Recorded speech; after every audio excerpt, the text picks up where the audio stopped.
السلام علیکم خواتین و حضرات.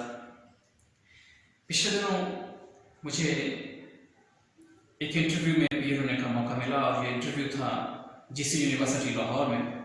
انہوں نے انگلش لیکچرز بلوا رکھے تھے اپنے نئے سیشن میں پڑھانے کے لیے.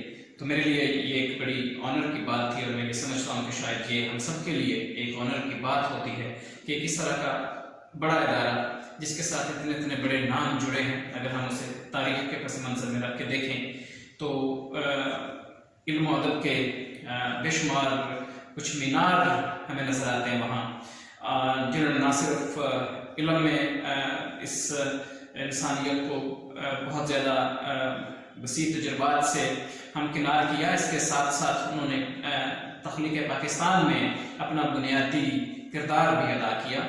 میری مراد جناب علامہ صاحب جیسے لوگوں سے ہے. تو ایک ایسا ادارہ جس کے ساتھ اس طرح کے لوگ وابستہ رہے ہوں وہ ہمارے لیے ایک آنر کا باعث بنتا ہے کہ ہمیں کسی بھی طرح کا موقع ملے اس میں سے ہم پڑھ کے نکلیں، یا اگر ہمیں پڑھانے کا موقع وہاں مل رہا ہے تو یہ ہمارے لیے اس سے بھی بڑی بات ہوتی ہے.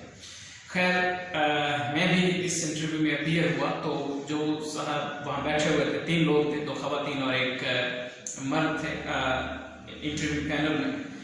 تو انہوں نے جب میرا انٹرویو کیا تو 2-3-4 منٹس کے بعد ہی وہ بالکل فرینکلی وہ اردو اور پنجابی میں آگے بات کرنے کے لیے، اور انہوں نے مجھے اسٹریٹ فارورڈ یہ ایک بات کی کہ سر آپ کو پتہ ہے کہ ہم اس کے لیے پے کیا کر رہے ہیں، مینس کتنی سیلری آپ کو دیں گے. میں نے کہا جی آنیسٹلی اسپیکنگ مجھے تو نہیں پتا کیونکہ ایڈورٹیزمنٹ میں آپ نے یہ کہیں مینشن ہی نہیں کیا ہوا. انہوں نے مجھے کہا کہ ہم آپ کو 30,000 دیں گے پر منتھ، جس میں آپ نے صبح 8 بجے آنا ہے اور 5 بجے آپ نے یہاں سے جانا ہے. تو جو پہلا جملہ میری زبان سے نکلا حیرانگی کا وہ یہ تھا کہ آر یو کڈنگ. دیکھیے 30,000 میں نے عرض کی کہ گاڑی کا پیٹرول بھی آپ پورا نہیں کر سکتے ایک مہینہ اگر آپ کو روزانہ وہاں پہ جانا ہے پڑھانے کے لیے. تو انہوں نے کہا جی ایسا ہی ہے، ہم چونکہ ہر دفعہ اسی طرح کے لوگ ریکروٹ کرتے ہیں اتنے سے پیسوں میں، کیونکہ یہ ہماری پالیسی ہے، ہم اتنے ہی پیسے ادا کر سکتے ہیں لوگوں کو. وہاں میں نے کچھ اور لوگ بھی بیٹھے دیکھے، کچھ تو بہت بزرگ تھے، عمر میں زیادہ تھے، اور کچھ بالکل فریش سی لڑکیاں تھیں جو ابھی شاید پڑھ کے نکلی. میں نے ان سے بھی کچھ گفتگو کی. تو بات کرنے کا مطلب آج یہ ہے کہ میں نے ان سے یہ بات کی کہ اس طرح سے تو ہم اس لٹریچر کی قبر کھود رہے ہیں. کل کو یہ لٹریچر کون پڑھے گا اگر اس میں آپ اتنا ڈسکریجنگ بیہیویئر رکھتے ہیں، آپ اس کو صرف 30,000 دے رہے ہیں جو کسی بھی لحاظ سے کہیں سے بھی کوئی ریزنیبل اماؤنٹ نہیں لگتی، اور آپ اتنا بڑا ادارہ بھی ایک پرائیویٹ مافیا کی طرز پہ چلانے کی کوشش کر رہے ہیں. تو میں نے ایک اور خطرناک بات بھی کی، چونکہ میں ایک اسٹریٹ فارورڈ آدمی ہوں، ہر بات کو کلیئرلی آپ لوگوں کے ساتھ یا جہاں کہیں بھی میں انٹریکٹ ہوتا ہوں میں اپنا ویو پوائنٹ بہت کلیئر وے میں ادا کرتا ہوں. انہی دنوں ایک بہت خوفناک حادثہ ہمارے سوسائٹی میں ہوا تھا اور اس کی تکلیف ابھی چاروں طرف اسی شدت سے پھیلی ہوئی تھی. وہ جو ایک کار میں ایک خاتون کے ساتھ زیادتی ہوئی تھی اور اس کے ایک آدھ مجرم ان دنوں اریسٹ بھی ہو گیا تھا. تو اس کے بعد جو میں نے ان سے بات کی، وہاں 2 خواتین بھی بیٹھی ہوئی تھی، ان سے میں نے کہا یہی وجہ ہے کہ ہماری سوسائٹی میں اب ریپسٹ پیدا ہوں گے، کیونکہ ہم نے علم ادب کو اپنے ہی ہاتھوں سے، جو آپ لوگ اداروں میں بیٹھے ہیں آپ اسے بلاک کر رہے ہیں. تو کل کو اب اس لٹریچر میں جو آپ کو لٹریچر کرتا کیا ہے، ہم سے کیوں حاصل کرتے ہیں؟ چونکہ اس نئے دور میں جہاں جو دکھتا ہے وہ بکتا جیسے نعرے ان پہ زیادہ ایمان ہے یا انہیں زیادہ پروپیگیٹ کیا جا رہا ہے، جہاں پہ ہر چمکتی چیز ہی اب سونا کہلاتی ہے اور لپیٹ کے ہمیں ہر حوالے سے بیچی جاتی ہے. اس کی وجہ یہ ہے کہ پوری کی پوری دنیا اس کاروباری آدمی کے ہاتھ میں بری طرح سے جکڑی گئی ہے. تو یہ جو بزنس مین ہے اس نے اس کے اوپر ایک ایسا منتر پھونک دیا ہے کہ اب اس کے اندر وہ اپنی مرضی کے نوشنز، وہ بے شک مذہب کے متعلق ہوں، وہ آپ کی اکانومی کے متعلق ہوں، وہ آپ کی سیاست کے متعلق ہوں، وہ آپ کی روزمرہ زندگی گزارنے کے متعلق ہوں. اب آپ کو وہ بتائے گا کہ ٹھیک کیا ہے اور غلط کیا ہے.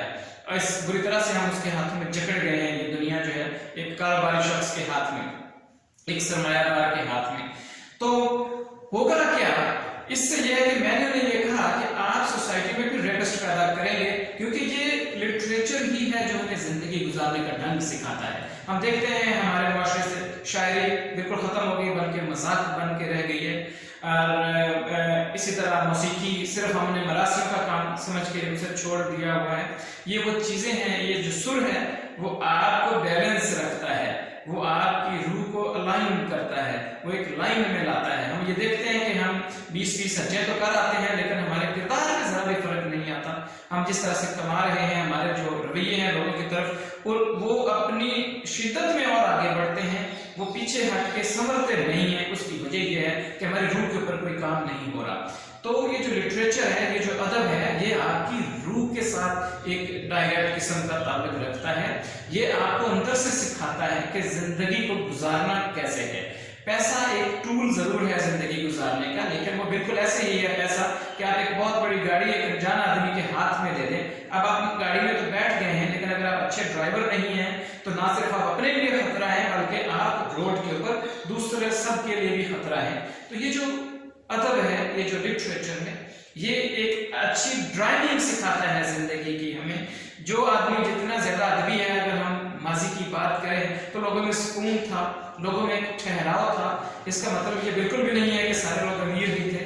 اس کا مطلب بالکل بھی نہیں ہے کہ سارے لوگوں کو طرح طرح کے کھانے اویلیبل تھے, یا سارے لوگ برانڈس پہن رہتے تھے. یہ برانڈس کی میں سمجھتا ہوں لعنت تو تب وہ معاشرہ اس سے پاک تھا. یہ اسی تاجر کی دین ہے, ہمیں اسی بزنس مین کی دین ہے. یہ جو برانڈز ہیں, یہ ساری جو چیزیں ہیں, چونکہ اس نے ہر طرف سے ہمیں جکڑ لیا ہے. ہماری عزت بھی اسی کے ہاتھ میں ہے, ہمارا مذہب بھی اسی کے ہاتھ میں ہے, ہمارا ادب بھی اسی کے ہاتھ میں ہے. اور اس لٹریچر کو ہم نے سوسائٹی سے بالکل کھرچ کے مٹا دیا ہے. آپ جتنی بھی یہ پرائیویٹ یونیورسٹیز آپ دیکھ لیں, وہاں کس طرح کے ڈسپلنز جو ہیں. لاہور میں تو کئی یونیورسٹیز بنی اور پھر اللہ کے کرم سے مٹ بھی گئیں, کیونکہ بالکل ہی ایسے لوگ اس دھندے میں آ گئے ہیں جو یا تو آڑتیے ہیں, آلو بالو بیچتے رہے, یا اور گورنمنٹ میں ان کے بڑے نام ہیں. اب چونکہ یہ ایک انڈسٹری بن گئی ایجوکیشن پچھلے کچھ عرصے سے, 15 سال سے, تو وہ سارے لوگ ادھر سے پیسہ نکال کے ادھر لگا کے وہ اب تعلیم کے مالک بھی بن گئے ہیں. اور وہ کس طرح کی تعلیم دیں گے اسی کا یہ نتیجہ نکل رہا ہے.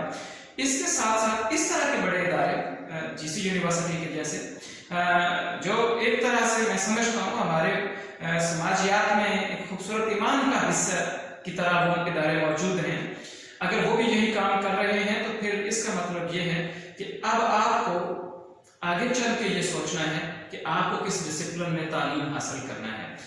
ویسے تو تعلیم کے اوپر بھی ایک لمبی بات کرنے کی ضرورت ہے. جس طرح کا آگے فیوچر مستقبل آ رہا ہے, یہ جو تعلیمی ادارے ہیں یہ بالکل بند ہونے جا رہے ہیں. اور میں کئی سارے ایسے لوگوں سے ملا ہوں جو جن کے بچے اسکولز نہیں جا رہے, وہ یہ سمجھتے ہیں کہ آپ 5ویں تک ان کو تیاری کروائیں, 5ویں کا ایگزام دیں, پھر 8ویں کا ایگزام دیں, پھر وہ میٹرک کا ایگزام دیں. مین وائل ایک اسکول میں انہیں پیسہ ضائع کرنے کی کیا ضرورت ہے. بڑی حد تک وہ ٹھیک ہے, بے شک اس میں کچھ اور چیزیں ہیں. اکثر لوگ یہ کہتے ہیں کہ ایکسٹرا کریکولر ایکٹیویٹیز وہ اسکولز ہی سکھاتے ہیں. میں نے ایسا کوئی اسکول نہیں دیکھا جو عام آدمی کے اپروچ میں ہو اور وہ اس طرح سے چلتا ہو کہ وہ بچوں کو ایکسٹرا کریکولر ایکٹیویٹیز بھی سکھا رہا ہو, سوائے کلر ڈے کے, مدر ڈے کے, فادر ڈے کے, جس میں بھی وہ پیسے انویسٹ کرتے ہیں, اور وہ ود ان دا 4 walls ہوتا ہے. تو extra curricular activities with in the 4 walls ہی نہیں ہوتی. یہ گراؤنڈز میں ہوتی ہیں, یہ انٹریکشنز میں ہوتی ہیں. ایک ادارہ دوسرے ادارے کے ساتھ, جیسے میں پڑھا ہوں, وہاں اسپورٹس کے مقابلے ہو رہے تھے, وہاں تقریروں کے مقابلے ہو رہے تھے, وہاں ایون ہینڈ رائٹنگ کے مقابلے ہو رہے تھے. تو وہ تو اب کہیں نہیں ہوتا. بند کمروں میں چھوٹے چھوٹے اسکولز ہیں, اور جب وہ تھوڑا زیادہ کما لیتے ہیں تو تھوڑی بڑی بلڈنگ کر لیتے ہیں, تو وہ کتابوں کو رٹواتے رہتے ہیں اندر. جب یہ کتابیں رٹ کے ان میں اپیئر ہو کے ایگزام پاس کرنا ہے تو پھر کیوں نہ انہیں گھر پہ ہی کر لیا جائے. اگر آپ تھوڑا سا ٹائم اپنے بچوں کو دیں تو کافی سارے لوگوں کا یہ ویو پوائنٹ بھی ہے, اور یہ کافی حد تک درست ہے. بے شک سارے کا سارا بھی نہ سی, لیکن میں یہ سمجھتا ہوں کہ کل کو پورے کا پورا یہی بات درست ہوگی. لوگ اداروں میں جانا چھوڑ دیں گے اوپر سے گوگل جیسے ایک یونیورسٹی آ رہی ہے جن کا کہنا یہ ہے کہ آپ ہمارے ہی کورسز کریں، ہم آپ کو جاب دے دیں گے۔ تو اس تعلیم کا مقصد بھی تو جاب ہی لینا ہے۔ تو جب آپ کو جاب گارنٹی کی جا رہی ہے تو کون جائے گا اپنے اداروں میں اپنا وقت اور پیسہ برباد کرنے؟ تو خیر ابھی آپ نے اگر تو آپ آگے بڑھنے کا سوچ رہے ہیں، اگر تو آپ اسٹوڈنٹ ہیں، تو پھر میرا آپ سے مشورہ یہی ہے کہ آپ اس لٹریچر کو ذرا سوچ سمجھ کے لیجیے گا۔ اس کا جو انجام ہے سوسائٹی میں اس کی قبر کھودی جا چکی ہے، اور کہیں ایسا نہ ہو کہ اس میں آپ کو دفنا دیا جائے اتنا علم حاصل کرنے کے بعد، اتنا وقت لگانے کے بعد، اتنا پیسہ برباد کرنے کے بعد۔ میرے کافی سارے دوست ہیں، کچھ میرے اسٹوڈنٹس ہیں جو آج یونیورسٹیز میں پڑھا رہے ہیں ایم اے انگلش کو۔ آپ ان سے پوچھیں، ان لوگوں سے پوچھیں جو پرائیویٹ یونیورسٹیز میں پڑھا رہے ہیں ان کو کتنے پیسے دیے جا رہے ہیں۔ وہ ایم فل ہیں، کیونکہ ایک طرف شرط ایم فل کی رکھی ہوئی ہے، دوسری طرف ان کو پے کرتے ہیں 30,000، اور وہ بھی اس کرونا کے دور میں ان سے کام تو اتنا ہی لیتے رہے، بلکہ وہ زیادہ بزی ہو گیا استاد جو تھا، لیکن اس کی سیلری ہاف کاٹ دی انہوں نے، کیونکہ اوپر جو بیٹھ رہا ہے وہ تاجر بیٹھا ہوا ہے، اسے کسی چیز سے غرض نہیں ہے سوائے اپنے منافع کے۔ تو اب استاد یا وہ استاد ہونا، اس کا وہ جو امپریشن ہے، اس کا وہ جو مقام ہے اور معاشرے میں، پہلی بات یہ کہ وہ معاشرہ ہی دھڑام سے گر گیا ہوا ہے، تو مقام تو کب کا گر گیا اس کے ساتھ ہی۔ تو آپ اگر یہ سوچ رہے ہیں کہ استاد کی کوئی بڑی عزت ہوتی ہے تو بالکل نہیں ہوتی، آپ اپنے آپ کو بیوقوف بنا رہے ہیں۔ اگر آپ یہ سوچ رہے ہیں کہ آپ لٹریچر پڑھیں گے، آپ ایم اے انگلش اردو اس طرح کی کوئی چیزیں کریں گے تو، اور اس کے بعد آپ یہ سمجھتے ہیں کہ آپ کہیں استاد لگنے والے ہیں، تو یہ بھول جائیں، یہ آپ ایک شدید غلطی کر رہے ہیں۔ کل کو آپ ایک ایسے ویرانے میں آ کے کھڑے ہو جائیں گے جہاں آپ کو کہیں بھی جانے کا کوئی راستہ نظر نہیں آئے گا۔